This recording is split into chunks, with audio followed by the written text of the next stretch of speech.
Operation Domination is underway. The ultimate game plan to dominate your NFL experience. With your hosts, Dan You gotta be confident about your Achilles when you Chase show up. Thornton, Yeah, I mean, I got him at Chris Already Dowhouse, hearing about this or point this in fantasy in the sense. and Adam LaRue. Don't hope to win. Be great and dominate. All right. Welcome back to Operation Domination. Thanks for tuning in live with us on the Fantasy Football Advice Network YouTube channel. You can also check us out on social media at FF Advice Network. Make sure to download Operation Domination on your favorite podcast apps. And we got a Week 10 preview in store for you guys today. A lot of news to talk about, a lot of previews, a lot of start-sit advice. Ask your questions live during the show when you're here with us on YouTube. I'm your host, Dan Mader, joined here with Adam LaRue and Chris Dowhower. Gentlemen, let's dive right in to the breaking news.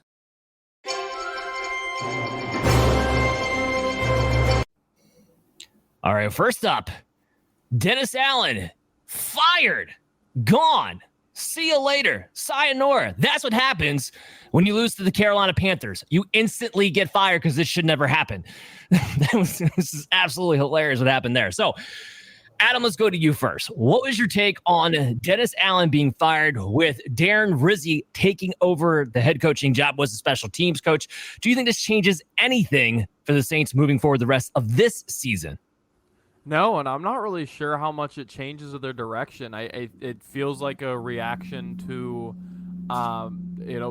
exactly what you said, an embarrassing loss to the Panthers. But even in the long run, they've already recommitted to Alvin Kamara. They've kind of already indicated that they're going to kind of continue to punt on rebuilding. So I don't know how much you can change. I don't know that serious head coach candidates are going to be coming in for New Orleans. But rest of season and kind of, in the at least intermediate term, I'm not sure much changes for New Orleans. Their biggest problem to me was not coaching. It was the interior of this offensive line. So if you're talking from a purely fantasy perspective, I don't see really anything like that hasn't been addressed. So...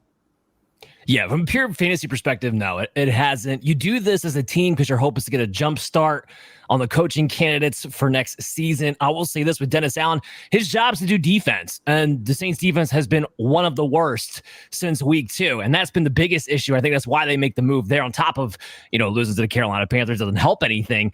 Chris, is this a job anybody's going to want to have? Is there anybody you think takes over next year? I mean, hopefully, in my mind, internally, I like the offensive coordinator as option moving forward. Maybe interview for him. And, I liked what he did at the beginning of the season, as Adam alluded to. This problem with his offense, people were talking about Derek Carr and, different things that's gone wrong. It's the offensive line's been the issue. And I think that they're about to get more healthy. McCoy's due to be back sooner than later. Once that kind of helps, they got Taysom Hill back. The blocking has been there. Alvin Kamara has been effective. I think what you're looking at is an offense that's, kind of play status quo. I don't know what jobs are going to be interested. I think a lot of, people talk about different people like Brian Johnson, et cetera. That's good. That's just hopeful thinking. I think, the candidates wise, again, getting a head coaching job is not easy. So I think there'll definitely be people interested. I just don't know exactly what they're going to do moving forward. As Adam alluded to, I think they're going to look to try to keep what they've been kind of building. Maybe that starts in-house. Yeah, I think it'd have to be, because I don't think there's any hot candidates coming the Saints' way. This is a team, like Adam alluded to, not necessarily sure what they're going to do rebuild-wise. Don't have a lot of salary cap space. I don't think they're getting rid of the general manager. So I do think, Chris, to your point, in-house would make the most sense. We'll have to see. But for fantasy purposes, yeah, I don't see how this is going to change. Here's another one that I don't think is going to change anything for fantasy football purposes, and that is Luke Getsy gets fired this past weekend, and the Turner family is going to take over the offense for the Raiders. Scott Turner, OC, North Turner comes out to be a consultant to try to turn this thing around. Good luck. They're literally trying to debate if it's going to be Gardner Minshew or Desmond Ridder at quarterback. You're already screwed. I don't care who you are. It doesn't matter at all. Chris, you have a different opinion on this. No, I mean, I think we saw this coming, and this is not a surprise. Luke Getsy sucks as offensive coordinator. It was a horrible hire by the Raiders. They got kind of left by the altar with Case Kingsbury, but they definitely pivoted in the wrong direction. This is also Antonio Pierce has got to figure out something sooner than later because he might be a one-and-done candidate. We were worried about him this offseason, at least I was, because I liked the guy as a candidate, but I also realized hiring Luke Getsy wasn't going to get it done. Getting Gardner Minshew wasn't going to be the answer. So both those things seem to be true. I don't know that hiring the Turner family is going to be anything different. I think one of the interesting things is they keep saying that, that Pierce wants to run the ball. Well, last time the coaches, Scott Turner loved to pass the ball in Carolina, short passing attack a lot of the time. Nor threw the ball a lot last time he was coordinating as well. So both these times, these coordinators aren't necessarily run first coordinators. They are throw guys. But I think having an actual rhyme or reason what they do, Dan, might actually improve this team. Jacoby Myers and Bowers have been effective. I think they can continue to be effective in these new coordinators. I think what you might actually see is an effective running game at some point. I think that's what they're looking for. The line's not very good, but I think committing to a running game and having some kind of rhyme or reason in the offense might be something that does unfold for them better than it has been for the Raider offense so far. Yeah, it's just it's so bad. Yeah, and I was never impressed with Scott Turner to begin with, so I don't really know how well this is going to do. Adam, my question to you is this: I mean, obviously, Luke Getsy turns into a scapegoat, and this was Antonio Pierce's hiring. There's talk that maybe Antonio Pierce doesn't make it to a second season, but do the Raiders even have money to hire a head coach? I thought they were broke. Yeah, I think it would be a mistake to fire Antonio Pierce. I think that this is a really good move from them, realizing very early on that was a mistake. Look, I think we kind of realized from the get that it was a mistake, but I mean, look, we're at the halfway point of the season and they've cut their losses, so I think that is the right call. I think the right call would be to build around Antonio Pierce, give him another year, but do so with an offensive coordinator in mind who has a lot of respect around the league, someone with a strong voice. Cliff, to you guys' point, would have been excellent for them last year, and I know kind of left them at the altar. But they need someone with a strong offensive coordinator that, candidly, if you have to make this move with Pierce midpoint next season, you can actually make a natural turn to, at least for the rest of that season. So Norv Turner makes sense. If anything, I think it's a slight upgrade, and I think this is a whole lot more about Getsy than it does about him. But, I don't know. We'll see. Yeah, I think Mark Davis has got to be hoping that Brady's willing to break out some of that Fox money to, hey, can you use that to actually hire a nice head coach? Because I don't have any money left. All right, well, there's no Chase Thornton. That means there's no DFS cocktail hour. But what we do have for you guys is domination defense time.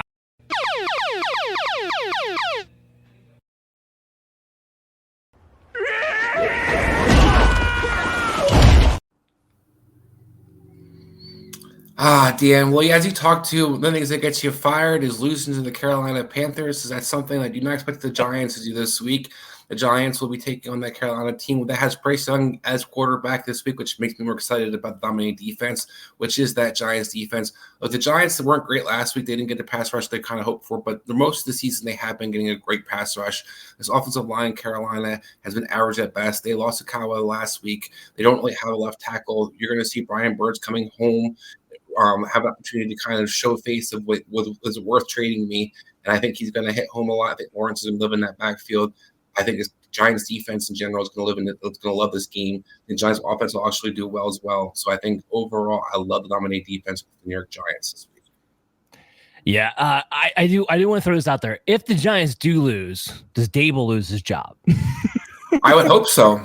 I mean, I would hope so. Look, you cannot lose this game. And one of the things I wanted to point out, and we'll get to this a little bit in our offensive observations, was I don't think, we talked about Daniel Jones getting a lot of the blame for the things. He didn't play bad last week. Brian Dable was the reason they lost that game, in my opinion, to Washington. You find me offensive. I find you offensive for finding me offensive. Speaking of which, take it away. Well, talking about different quarterbacks and different conversations, look, I know everybody wants to, love guys and hate guys. This is how the country that we live in nowadays. But I am really getting tired of some of the conversations that came up immediately around some of the quarterbacks that we saw this past week. I know Joe Flacco didn't play a week well. I know Jameis Winston turned the ball over. I know Bryce Young looked okay, and there's going to be another start. So we're trying to figure different reasons to make guys, validate them, and the other guys we want to kind of knock back down. But Adam, I'm going to go to you. It's my first question when it comes to these quarterbacks. And we talked about Joe Flacco, Jameis Winston kind of struggled in this week. Joe Flacco in particular, I know you weren't necessarily, as a Colts fan, excited about this move, but I'm really irritated about hearing Anthony Richardson should have been the quarterback already. It was such a dumb move by the Colts. How could they do this? Joe Flacco played so poor versus the Vikings. Deanna, I bring you in this conversation real quick just because I want to point out we know the Vikings defense is pretty good. It's not like we expect Anthony Richardson was going to go out there and light it up versus the Vikings. So I turn it back to you, Adam. And when I say about Joe Flacco and I talk about Jameis Winston, are these quarterbacks kind of already, hit their mark? Are we already kind of over them? Or are we kind of being too hard after one game on these two quarterbacks? I think they're very similar situations. So I like that you pair them together in that I do think that maybe the confidence in them got a little bit out of control. I kind of going into this week, but I also think the floor here, like we've seen the full range of outcomes at this point, right? Like Jameis Winston statistically way overperformed last week, and I think Joe Flacco in the Jacksonville game is a clear way overperformance, given his yards, his ADOT, like nothing really changed. His turnover-worthy plays were high this game in regards to Joe Flacco specifically, but Winston was almost neck and neck, like made most of the same decisions and got called out on them this time and hadn't in the prior week. And I think in the case of both quarterbacks, what you're going to find is that their actual statistical outcomes, whether you're worried about them from a fantasy perspective or watching them on Red Zone or watching the games or a fan of the teams or what have you, their actual outcomes are probably going to lie somewhere in the middle of these past 2 weeks for both quarterbacks, or the Jacksonville game and this past week in Joe Flacco's case. But I think both of them, again, I think it was exciting to move on from Richardson in the sense that the passing game was so dreadful that people were really excited about, with these weapons, what can happen. And with Winston, kind of same thing, moving on from Watson. Everyone hates Watson for, whether for the social thing or for how bad he is or for a combination of both. There was a lot of hype to get rid of them. I think it got a little one direction, and now the pendulum is swinging way too fast the other direction. Again, I think it kind of meets in the middle. I don't think either of these guys are bad, but I think, they're backups for a reason. These are not franchise quarterbacks. They're not exceptionally great quarterbacks. They are, in both instances, in my opinion, better than their previous incumbents, but that's saying a lot more about the starters week one for those teams than it is about themselves. Adam, and you make some great, excellent points in it. Just to that, do you think we can still trust some of these playmakers we talked about last week's shows and the receivers with these quarterbacks? I know we don't want to overreact necessarily, but can we have still faith that some of these receivers can still be fed with these different quarterbacks, or are we kind of over that already as well? I don't think so. I think especially Pittman is a special case where I don't know how much you trust Pittman moving forward. He's seemed really lackadaisical, really low effort on top of the offensive performance, and that kind of worries me, as well as his usage. He's been going down the field way more this season than any other point in his career, which is a little alarming for a guy who doesn't separate very well. But for the other guys, like you take Downs, Elijah Moore, each of those guys got 9 targets this past week. It wasn't great for fantasy, but they were, trying to get them the ball. Cedric Tillman did have a good fantasy game because of that late touchdown. I think that there's, opportunities for some of these guys moving forward. And even with Pittman, that's not to say he's not going to have any great games this week. Or this season rather. It's just your ability to predict them. I think Judy, I think these guys are going to have good weeks because these are going to be pass first teams. I think, the Browns in particular, and I think it's this past week for the Colts as well, I think the biggest criticism that I would have of both offensive staffs is failure to establish the run game, and I think that would have allowed the passing game to move a lot better in both instances, but it's especially true with the Browns, who both of these teams are going to be led with the pass because with the Browns, they physically cannot run the ball, and the Colts just, happen to choose not to in this past week, but, the Browns have no other choice. They're going to throw 35 times a game. That's the reality of the situation, so there's going to be fantasy opportunity. And the Colts, identity-wise, seem to be in that direction as well. Just to get to the Pittman thing real quick, his back injury apparently is pretty significant, where I don't know if he's just maybe out there as a decoy right now. And I think that's also very possible. I think that's kind of what we're seeing. Like, he didn't practice again today, and all the reports are he's really been trying to wrestle through the pain as he's been able to go through this. So I wonder how much of just a decoy he's being, and not so much a lack of effort issue on his part. Chris, I link these two quarterbacks. It's the NBA season, right? I link it to a streaky 3-point shooter. They're going to throw that intermediate pass, that deep pass over and over and over again. And just like a 3-point shooter, when he hits 60% from three, he's going to light it up. It's going to look awesome. When it's 20% from three, it looks awful. And that's exactly what these two quarterbacks are going to be. And Adam, as the Colts guy, you could tell me what you think about this. I didn't put that Sunday night game on Joe Flacco. I put that Sunday night game on Shane Steichen. I don't know what that game plan was. Agree. I don't know why they were coming out in 12 personnel as often as they were. That's not usually Steichen's MO. It certainly shouldn't be the MO of the offense if Joe Flacco is going to be the quarterback. It defeats the whole purpose. So I put a lot of it on Steichen. I think that gets corrected moving forward, and the Vikings are a good defense. So I'm not worried about that. Winston's going to do Winston things. He's going to just keep taking those shots. They're going to be there. And ultimately, I think you're looking at matchup for these two guys. I think there are opportunities this season, especially heading into the fantasy football playoffs, where they will be streaming level quarterbacks moving forward. So no, I don't think they're does yet.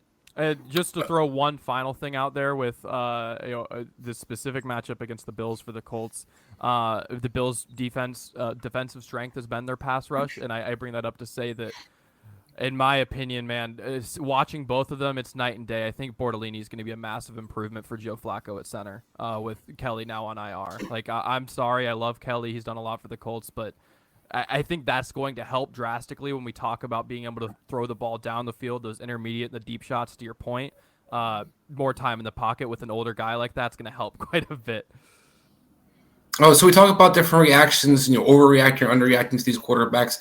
Dan, we're talking about an offense that's going to be changing or could be changing. The Dallas Cowboys. First of all, I'm surprised we didn't lead off the show with Jonathan Mingo being added by the Dallas Cowboys, because that's got to be super fantasy relevant. We should be all excited about that. But talk about the Dallas Cowboys. Now that we have Cooper Rush as the quarterback, is this something that's going to hurt the Dallas offense? Should we just write off their offense and their playmakers, or could maybe even help this offense moving forward?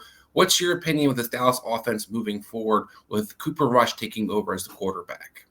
Well, first of all, since you've mentioned it, I think we need to point out in the show that they traded for Mingo for more capital than they got for trading away Amari Cooper. So one last little dig at the dummies in Dallas, mainly Jerry Jones.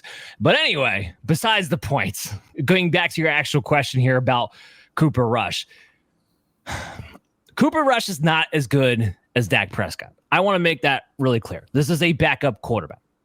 Having said that, when we saw that little stretch, what was it, 2 years ago now, where Cooper Rush came in for Dak Prescott for about 5 games, what did McCarthy do? He simplified the offense. He made it centered around CeeDee Lamb, and Cooper Rush fed his number one read, and they were able to build the offense kind of off of that. Now, having said that, they had a much better running game 2 years ago. So that's what I fear. I don't know if he can pull off the same thing, because they have no threat of a running game with Rico Dowdle, the pajama wearing, practice skipping Ezekiel Elliott, and the ghost of Dalvin Cook.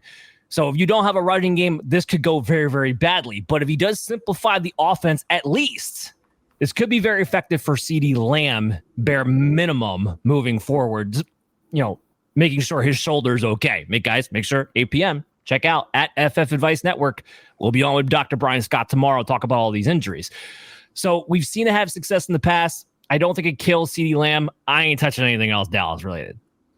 All right, so Dan, to that point, do you're not buying Rico Dowdle's breakout last week, or maybe his usage moving forward, that they will simplify, maybe commit to actually utilizing the running game moving forward more often with the quarterback change?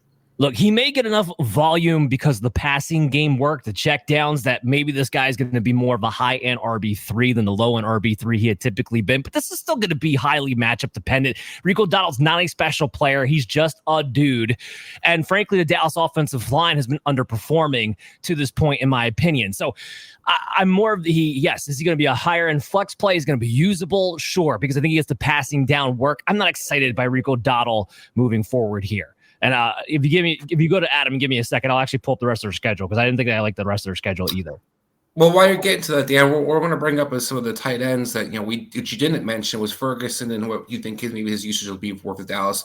But we did see the tight ends get kind of more involved in the last few weeks, especially last week after having tight end day was 2 weeks ago. We see the tight end become reemerging as effective guys that we thought they were supposed to be, actually being a deep position once again.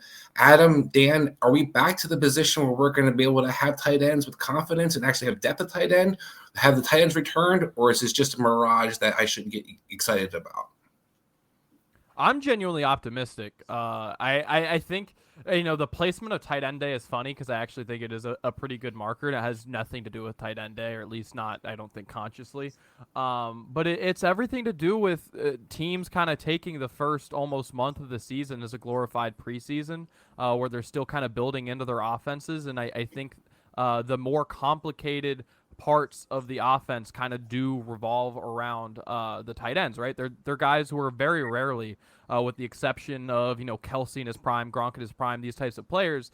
These aren't guys that are the first read. So while we're still kind of in the early phases of an offense's progression, these quarterbacks aren't getting crazy deep through their reads. So as we go through the season, you're going to see that a little bit more. And it just so happens that tight end day being placed at, week 7, kind of is around the time where offenses are really getting in a groove, finding identities. And these guys who are, maybe that next level, the quarterback's best friend, as it's, kind of been stated a lot of the times, these are starting to emerge. I think we're starting to see it slowly. Cade Otton really bloomed around week 4, I would say.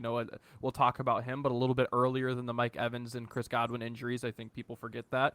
Some of these guys were already starting to bloom, but it really hit at around that same time. But I think it's here to stay for the rest of the season. I think it really is more of, working into the offenses and teams getting a little more complex. I'm more cautiously optimistic, but before I answer here, we do have a question coming in from Royland. Should he start Quentin Johnson or Josh Palmer this week? Chris, what would your take be on that one?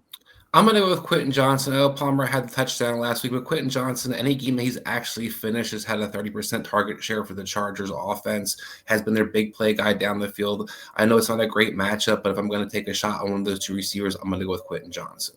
Yeah, I tend to heartily agree there. Josh Palmer, like you said, as long as Quentin Johnston's healthy, it does look like he's overtaken Palmer. Ladd McConkey overtaken as the lead target share option more times than not. Johnson gets the bigger plays there, so I'm with you 100%. To get back to your question, our tight ends back. I'm cautiously optimistic. Adam brought up some good points about it takes a while for the tight ends to get going because everybody's still in preseason of the first month, and that just seems to be the last position that develops. That's true. We had a lot of optimism coming into this season. Like, we actually thought there was going to be like 12 top tight ends that you're going to be happy to have. We're not there. That's not what's going to happen. We're kind of back to where we've been the past couple of years, where maybe there's about 6 to 8 tight ends that you really like. And then after that, it's kind of a little bit of a crapshoot streamer flavor of the week that you can kind of dig up a little bit. And even with the tight ends that have emerged, it's been kind of circumstances, right? Like Adam, you mentioned Cade Otton. He really didn't get going until Chris Godwin and Mike Evans were both out, and then he had to be used as the number 1 target. So his targets went up, so they finally started utilizing him. So that was part of it. How does he do when Mike Evans comes back? We'll see. Maybe he just becomes the second receiver to Mike Evans because there's no Chris Godwin. We have to find out what happens there. In Evan Ingram's case, he was a little bit banged up too, but he really didn't get going now that Christian Kirk's out for the rest of the year. So his actually will probably his target share will stay healthy the rest of the season because Kirk is actually out the rest of the year, and he'll probably be managed as more of the slot receiver. Now that Christian McCaffrey's back, does that eat into George Kittle's red zone work? So there's some circumstances here. Travis Kelce, DeAndre Hopkins, if he gets going, does Travis Kelce's workload stay the same? So there's circumstances here where I'm cautiously optimistic that tight ends are back, but I do see some pitfalls, if you will, due to context over the next few weeks and seeing how this whole thing plays out. The one thing I am excited about to help kind of bolster those back end tight ends, and it was a pickup if you're able to get this done a couple of weeks ago, TJ Hawkinson, he looked good to me. He actually should have had a touchdown in the last game there against the Colts. He was wide open over the middle field. Sam Darnold decided to wait until the very end of the play to finally throw him the football and just waited too long, but he was actually wide open in the middle. Would have been a touchdown there. So he looked decent coming back. I think as he gets ramped up, that'll be another tight end to kind of bolster the roster situation. So I'm cautiously optimistic, but I'm not quite there yet. Yeah, I think another guy I'll throw in there real quick, Dan, is Hunter Henry. I think that's another guy who's come on stronger with their, with May taking over the quarterback. And some of these other quarterbacks, as Adam might alluded to, are, their quarterback's best friend. That becomes the guy, that second receiver, looking for that check down guy as the season progresses. Also, we've seen the protection is getting a little better. Offensive lines are starting to stabilize a little bit there for the tight end that can actually get out on routes once in a while. I think, as we kind of alluded to, that's this glorified preseason part. That's another part of the development, is actually letting these tight ends actually get out and pass routes and let them get down the field even more down the seams. But we need to be like Mike Gesicki. We've seen people, throughout these different tight end position have production. But Dan, like you said, I think I'm going to go with you, cautiously optimistic. I'm hopeful that the cold weather always helps tight end position, but we'll see how that kind of progresses moving forward.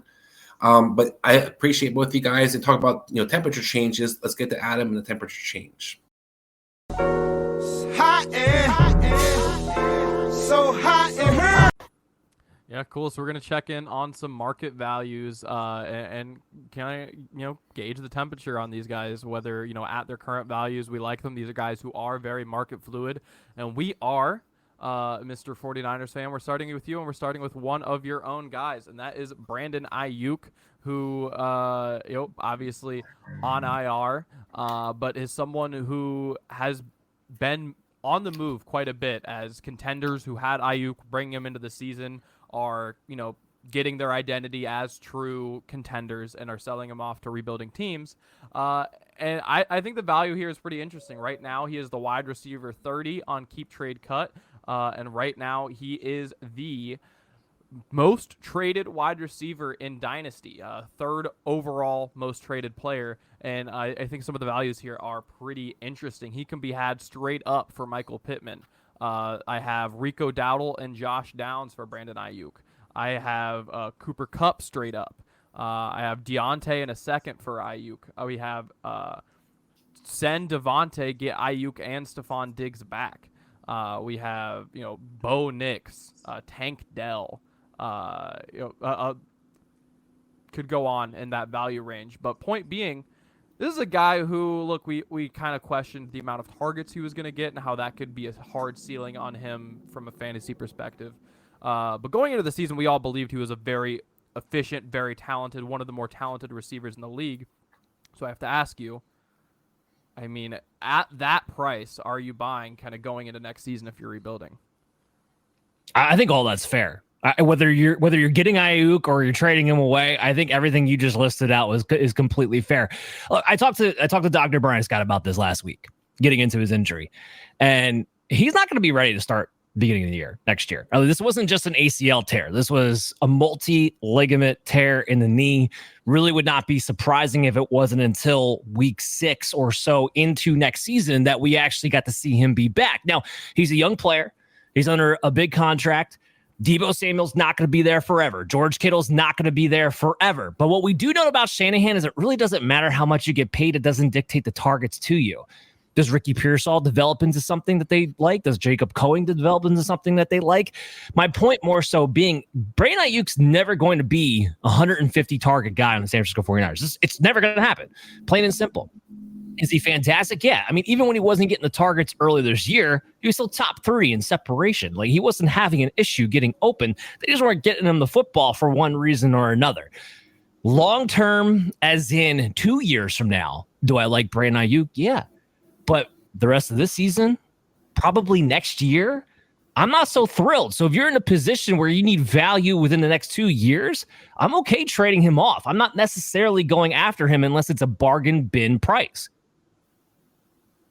All right, yeah. No, I definitely get it. I think it can be interesting depending on where you're at in a rebuild, right? Because there's I expected this team to contend, so I'm just kind of selling off some super old guys to, get right back into it next year, or there's the I've been, the Saints, right? Like I've been buying, I've been using all my picks to buy old guys, and finally like the Piper's come and it's going to take a year or two, and maybe that's the situation, or you're a little more interested in an Ayuk type of guy. But no, do like to hear, especially getting some of Brian Scott's work in there, as well as your perspective as a Niners fan. Sticking with players that each of you like, Chris, I'm going to go to you with the talk of this show so far, functionally, Cade Otton, who has had a monster run while Godwin and Evans have been out, but was also coming on prior to that. He only had 4 targets the first 2 weeks, and then had 27 over the next 4 games, was moving in the right direction, including a 9-target game and 8-target game with both receivers healthy. So was moving in the right direction, but definitely helped by both of them being hurt. So I'm curious, right? He's been one of the best tight ends to have recently. But will that value stay? I mean, he was not exactly a luxury like early pick. We've had our conversations off and on about Baker Mayfield this entire season and how sustainable that might be.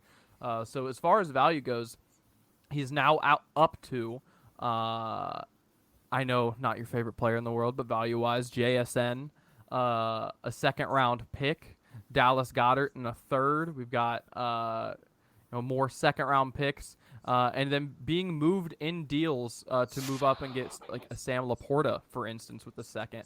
Tell me about Cade Otton, if you think that at that value you're just holding on and you think it's a legit breakout, or are you jumping ship and saying, hey, like good player but not sustainable at his current rate, get your money? First of all, Adam, I'm disappointed I didn't get a Rico Dottle offer in all those different offers you gave me. No, I did see Cuba Hubbard, but I skipped over it because it didn't feel right. Yeah, well, that's smart because I wouldn't trade it for Rico Dottle for anything. Look, I think Cade Otton definitely has sustainable value, and I think even Mike Evans returns, that's going to be even better for him in some senses. Chris Godwin's not coming back this year, more than likely. He might come back possibly with a broken ankle towards the end of the season if they make a playoff run, but likely he's not going to be back. He's also going to be a free agent at the end of this season, so his long-term future for his Tampa Bay offense isn't necessarily a guarantee either.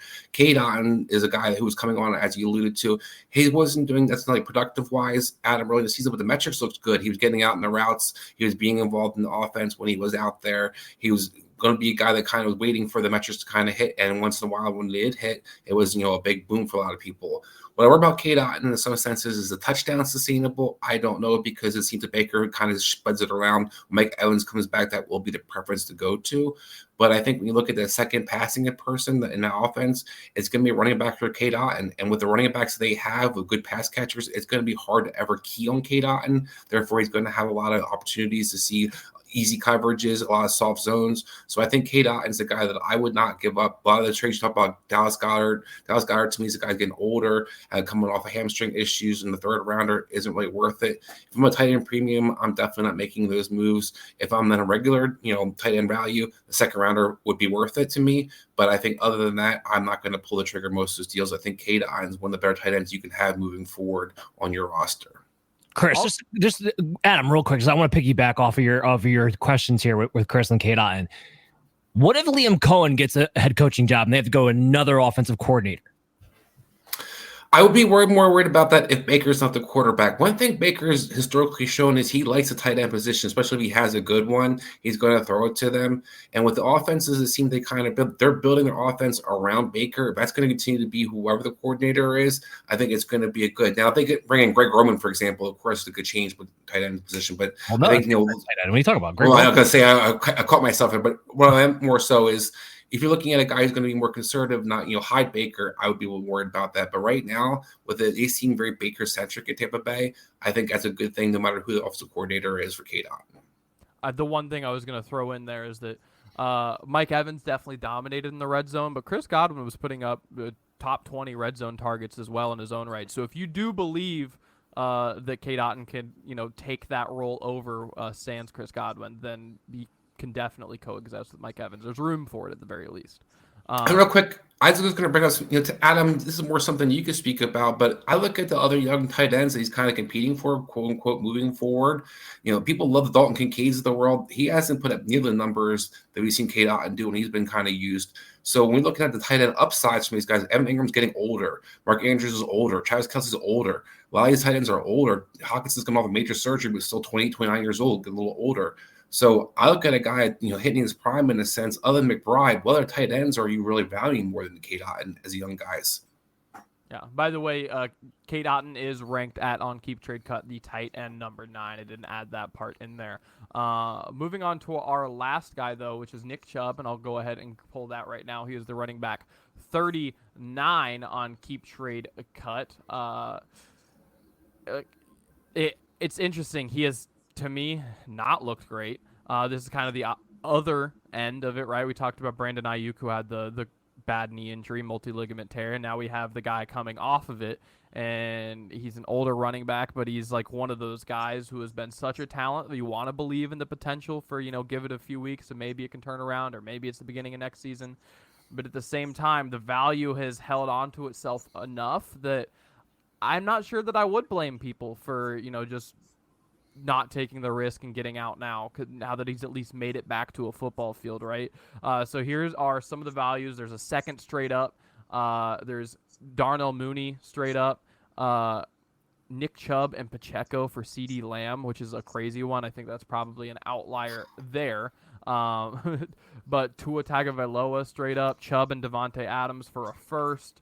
A lot of seconds. That seems to be a really good one. Travis Etienne straight up. There's a lot of options to move off of him if you are, just of the thought that older back coming off of a multi-ligament tear, not immediately looking good, and this team isn't necessarily in a good spot where you believe the offense is going to be some great thing next year where it's going to prop up a running back. So, Dan, I'll get to you first, but we can go to both of you at least quickly. What's your thoughts looking at Nick Chubb and those values? Yeah, so those are all fair. If you want to move off Nick Chubb, I don't want to be the guy who writes off Nick Chubb too early. I mean, this guy's a freak. He just comes back from everything. I don't know how he does it, but he does. And it's absolutely insane. And he'll next year, he'll be a year removed, and we know what he can be. And if this year's taught us anything, it's been the resurgence of the 30-year-old running back. All of a sudden, you can be old and still run, apparently, and not get hurt. Like I want to get to that at some point this show, but it's insane what's going on right now this year. Having said that, it's really hard for me to imagine Nick Chubb actually getting back to anything close to what he was after that injury. I mean, what he could wind up doing is finding himself in the right situation where he can get the volume and be a goal line, savant, I guess is the kind of the word I'm looking for. But all the value just listen to the Dynasty, unless I'm competing for a championship next season, because that's, I think, when your best shot is to get anything out of them. I would take any of those deals that you just listed out, frankly. Yeah, I tend to agree. Look, if there's any back that in his situation's coming back from what Chubb's going through, it's him. But the odds are stacked against anyone. Chris, what are your thoughts? Yeah, I'm pulling the trigger for the second rounders in the heartbeat. Look, there's a deep running back draft class coming in next year, so let's not forget about that. Running backs are replaceable. Nick Chubb's not a guy who's actively involved in the passing attack, as Dan alluded to. Maybe he gets lucky and falls into the right situation. The right situation, Dan, all I can come up with is the Kansas City Chiefs, because unless you're Kareem Hunt and that's slow, you can't get anywhere else where you can continue to be effective.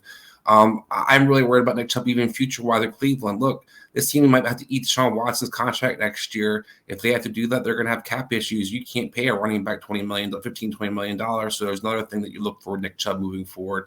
I think this is a guy that I'm definitely trying to move off of. I don't like what I've seen on tape. I don't want to bet against him, as Dan alluded to. I think there's some things left in the tap. He reminds me like more of Gus Edwards right now, where he is in his career, where he's going to be a guy who can run straight, maybe gets you some yards here or there, but isn't going to be a guy that you could ever build your offense around, especially with this Cleveland team that they built with Kevin Dorsey. They're going to rotate backs. They like to do that. You saw Ford come right back and right off the bat, already rotated 50% of the time. He wasn't necessarily used like as Chubb was, but what we get worried about, we talk about this on the show a lot, is do you get that shitty role in the offense where your job is to run into the line on first down every time on the A gap and just get that 2 yards? And that seems to be what Nick Chubb's kind of fallen into with that Cleveland offense. That's not a great role moving forward. That's not a great role to get you paid moving forward or position opportunity to move forward. So I think these guys want to be like Adrian Peterson in a sense, maybe gets one more spark here or there somewhere. But I think more than likely you want to move on Nick Chubb to get something out you can. Yeah, tend to agree. Unfortunately, love Nick Chubb. Yeah, that'll be it for the temperature check. Thanks for appeasing my dynasty thoughts for a little bit. Take a little detour from redraft land. Hey, you know what? We're only a few weeks away, believe it or not, from dynasty season. So here we come. But right now, we do have some player prop bets.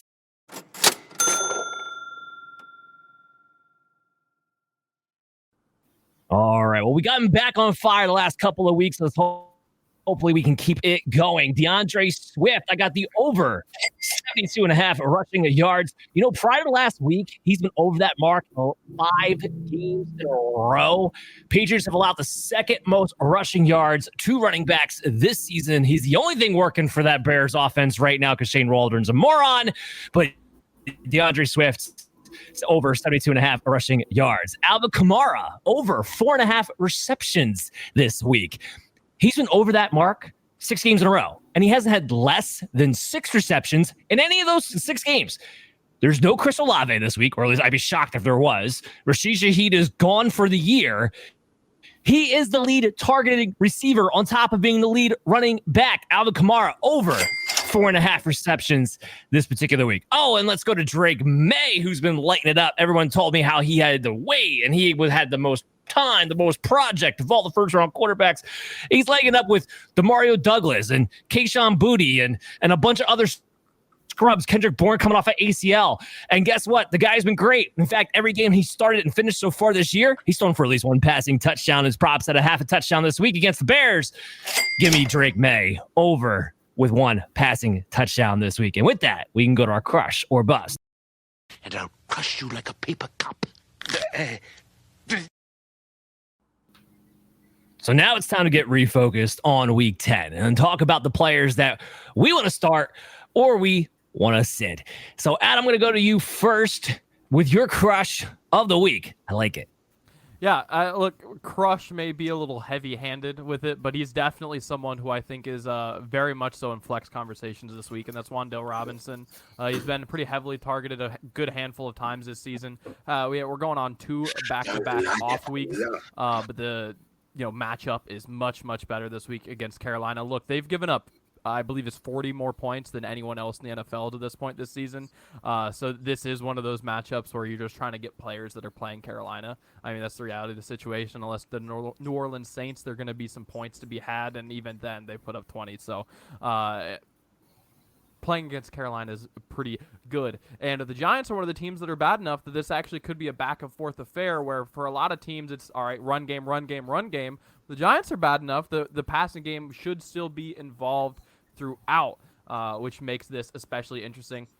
He, to me, is the second most interesting target through the air for the Giants. Chris, I completely agree with what you said earlier in the show in the sense that Daniel Jones played good this past week. He at least good enough to where he was not the reason they lost. And with that, I feel like I don't want to say I can trust this passing game, but enough that, we'll get to my bust here in a minute, but he's in the same range as kind of that flex option, and I would much rather play Wan'Dale Robinson despite Pittman, there's the giveaway, but Pittman being 34 on ECR and Wan'Dale Robinson being 40, I would very much so flip those personally, if not be a little bit higher on Wan'Dale. Now, I'll add another thing to that. We don't know if Darius Slayton's going to play this week because he's in concussion protocol right now. So if that winds up happening, what we have seen is Wan'Dale Robinson have a 25% target share. So you're in PPR leagues. Adam, I like it. That's what I'm saying. I like it a lot. It's a nice little sleeper move there. Chris, who are you crushing on this week? Yeah, I know I was like Adam said, this isn't such a strong crush, but this is a guy that people seem to be nervous about, and I would not be nervous. And that's CD Lamb, ECR 20. CD Lamb is still a receiver 1. As Dan talked about back in 2022, when Cooper Rush was the quarterback for 5 weeks starting, CD Lamb averaged 10 targets. He was a QB top 10 finish twice of those 5 starts. This guy is not somebody you need to necessarily feed. They're playing the Eagles. I know the Eagles secondary numbers don't look great, but they haven't played anybody that you're necessarily worried about. CeeDee Lamb can have a great matchup versus secondary for the Eagles. I think CeeDee Lamb, as long as he's healthy out there, is one of those guys that you have as receiver one that you can trust in your lineup this week, no problem. Yeah, I think part of that is probably the question mark around the AC joint of the shoulder. Again, something else we're going to cover tomorrow night with Dr. Brian Scott at 8 p.m. on social media at FF Advice Network. If you want to tune in live, it'll be available to you later on your favorite podcast app, Operation Domination Football. But I think it has part to do with it. Chris, though, I'm with you. The targets are going to be there. The offense has to be centered around CeeDee Lamb. If he's out there, he's still a wide receiver 100%. Well, Dan, Jonathan Mingo might steal his target, so we have to be worried about that. I guess, oh, Jonathan Mingo. My God. I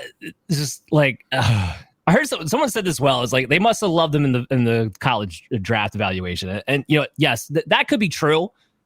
Who else was giving up a 4th round pick for Jonathan Mingo? I mean, at some point, just come on. Come on. Just come on. Anyway, I digress. We are talking about the guys we crushed this week, and no one's touching Jonathan Mingo with a 10-foot pole. So let's get me into my crush of the week. And this is Taysom Hill. Okay. Now ECR has him as a tight end 10. So you all probably are considering starting him, but I think he's higher than that, man. I think he's a mid-level tight end 1 this week. He's now had 2 games where he's had 9 targets over the past 2 games. So all of a sudden he has a pass catching role. Kendry Miller's on IR. We don't know if Jamal Williams is going to play. Wasn't able to play last week. So he's the RB2 behind Alvin Kamara and reassuming the red zone role. Look, I talked about this before, saying cautiously optimistic with tight ends, and especially in a heavy bye week. Once you get outside the top 5, 6, they're all pretty much the same. You're begging for a touchdown. I don't know who else has a better shot for a touchdown this week than Taysom Hill, given the lack of options. And all of a sudden, now he has a predictable floor to go with it. So I have him as a mid-level tight end 1. Taysom Hill has to be in your lineups this week. Now, on the flip side of this, we got to talk about the guys that we want to sit that maybe everybody else is thinking about starting. So, Adam, when I go to you, your bust, I know you kind of gave it away, but who's your bust this week? It is Michael Pittman, and look, whether it's the back injury, whether it's being lethargic through his routes, whether it's a combination of both, the fact of the matter is the usage is not where it needs to be at 1 reception in back-to-back weeks. Look, that's not entirely on him. The quarterback play of both of those games could have been better. There's no denying that. The offensive play calling could have been better in both of those games. There's no denying that. But look, the ADOT for him is way up, and it's because he's really only being used on routes down the field. Even when he's running crossers, it used to be you'd get a lot more intermediate stuff, and now it seems a whole lot more like, posts and, 15-plus yards down the field. And look, that ADOT was certainly being pushed north a lot because of Richardson, but even with Flacco, it's been much of the same. I brought up earlier when we were talking about Joe Flacco that the Bills' pass rush is kind of this strength. For a guy that is being used predominantly down the field, I really don't like Pittman's chances this week. Someone like Downs, I see a much stronger argument for, right, where the targets can kind of flow underneath. He can kind of be a check down guy. Maybe the tight ends get involved, things of that nature. But with Pittman specifically, with both how he's being used, with both his recent output, I just don't see a massive turnaround in store for him this week in particular, at least, especially, given that he's missed a practice and, it seems like he's probably going to play, but it may be limited. It does seem that injury is, impacting him to some degree as well, so. Yeah. It's hard to disagree. I love Michael Pittman too, but man, it's been rough this year. Chris, who are you busting this week? Look, this guy's not somebody you have to bench because he is coming off 10 targets, which he turned into a massive 32 yards. He's only had 1 top 10 finish this entire season at the position, which he had 11.1 points with his great finish. This guy's only had double digits twice this season, despite continuing to have the usage. Everybody wanted to be involved, and that's Kincaid. Dalton Kincaid's taking on a Colts defense that's not very good versus tight end position. I'm pretty excited about it. ECR tight end 6 this week. As the end talked about Taysom Hill, we talked about Hunter Henry earlier in the show. Different tight ends that are coming. I like the other options more than I like Dalton Kincaid. This guy's only had over 50 yards twice this entire season, despite the usage. Like I said last week, the 10 touches, had 32 yards. He's been getting about 30, 40 yards. That's what you're basically looking for out of Dalton Kincaid, no matter where he plays a lot or doesn't play a little. Whether he gets targeted a lot or gets targeted a little, you're getting about 30 yards or 40 yards out of Dalton Kincaid. Isn't a guy that I'm necessarily excited about having in my lineup, especially with other better options on my roster. Dalton Kincaid's my bust of the week. Anytime Chris gets a shot at Dalton Kincaid, he takes it. You're not wrong. I just wanted to point out that you take it.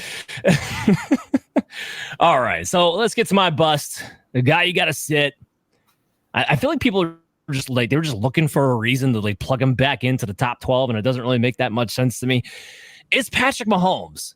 I get it. Right now, ECR got him at QB 11. I got him ranked at QB 21. Guys, I know he had his best fantasy display. I talked about this in the show in the past. Whenever somebody does well on a primetime game that everybody's watching, they all come rushing in the fantasy the following week. It was his first time this year that he finished inside the top 12 the entire year. Tampa Bay's defense is the worst, or if you were looking for fantasy points, the best at giving up fantasy points to the quarterback position. Okay? The best. So guess what? I don't love the matchup this week against the Denver Broncos. Yes, the Denver Broncos had a hard time with the Ravens. They got overpowered by the run game, and that opened up play action for Lamar Jackson to get his 3 passing touchdowns. I know Hunt's been good. Chris, you alluded to it earlier in the show, and it's been impressive that he's been good week in and week out, which has been the biggest shocker to me of anything. But he's not overpowering anybody. You're playing to Denver's strengths now. You're more of a pocket passing team that they'll be able to get the blitz and run their defense accordingly. Mahomes is not finishing in the top 12 this week, guys. It's not going to happen. Sorry. I know you wanted to be back in this week for Mahomes. So that's my bust for the week. Guys, I hope you guys enjoyed the show. Quick one. We kind of lost a segment out there, but it was a quick one. We'll be back next week, like we always are, 9:30 on the Fantasy Football Advice Network on YouTube. Make sure you subscribe if you have not done so already, and check out Operation Domination Football on your favorite podcast app. We'll also be back tomorrow night at 8 p.m. on social media live at FF Advice Network, both on Twitter and Facebook. And we'll be launching that show on YouTube the following day. And of course, check out on your favorite podcast app there too. We did have a last second question here, so let's just get to that real fast. Juan here, would you drop off the bench for defense? Wandale, Madison. I'm not gonna go through all the names here. Is there a name that sticks out, Adam, to you that you drop to go get a defense? And then which defense? Well, we already know which defense. That's the Giants defense. That was Chris's defense of the week. So it's going to be the Giants defense. Unless you are in a really tough spot with the running back position, Madison is kind of my pick there. I don't think he's ever going to be anything more than a 10-point-ish guy. I don't think you're ever excited about starting Madison. I think some of these other guys have more upside than that, can have really big weeks. If you're out on ETN, I guess I could understand that argument, but I'm not, at least to that degree, where I would personally, I would keep ETN over Madison. But I would understand that. As far as the defenses themselves, I think I want to go with Atlanta there, especially with the Saints, not being kind of there yet with the offensive line situation and, coming off of a firing. We'll see, but. Yeah, I hear you. That it would be Madison for me too, because the problem is they're changing their whole offense. Madison hasn't been good. We have no idea what they're going to do offensively. They may go through a full committee. We have no idea. So I'm with you on the whole Madison drop. Another question got in here right before the show. Leggett or Bateman at the flex this week? Remember, Bateman's playing tomorrow night against Cincinnati. Chris, what do you got in this one? Yeah, I'm not loving either option, but I would probably lean toward Leggett. He's the guy who has the least targets, or least guys that you to kind of compete for targets. He's about 30% target share when he's been a starter and receiver, when you've had Thielen out and Deontay Johnson been out. So Xavier Leggett's been pretty much the only other receiver you have. A lot of other guys rotating in, but I go with him a little bit higher than Bateman. I know Bateman's had some good games here or there, but you just can't trust what he's going to do for this offense. I go with Leggett. I'm actually going to take the shot with Bateman. I think this is Bateman's last hurrah before Deontay Johnson completely takes over the job. So, and it's against Cincinnati, who does give up the big play, and that's where Bateman's been able to thrive. So I'm going to take the shot on Bateman there. Don't disagree. Volume-wise, Legette's probably in a better shape for that one, but I'm going to take the upside play there in Cincinnati. All right, with that, we will end on that note. Guys, make sure you have a good weekend this weekend, and check us out tomorrow at 8 p.m. at F Advice Network on Twitter and on Facebook, and we'll see you later. Hey there, I want to thank you for watching Operation Domination today. And if you're enjoying the show, there are some ways you can help support us. You can go to podchaser.com/Operation Domination and leave us a 5-star review. And you can do this on any podcast platform or on our YouTube page when you go to @FF Advice Network.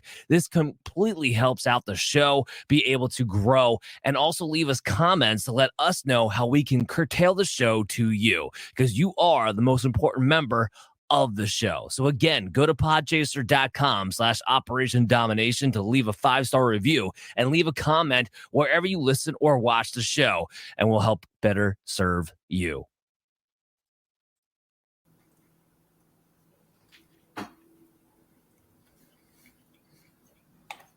Actually end. I hate this thing. End it.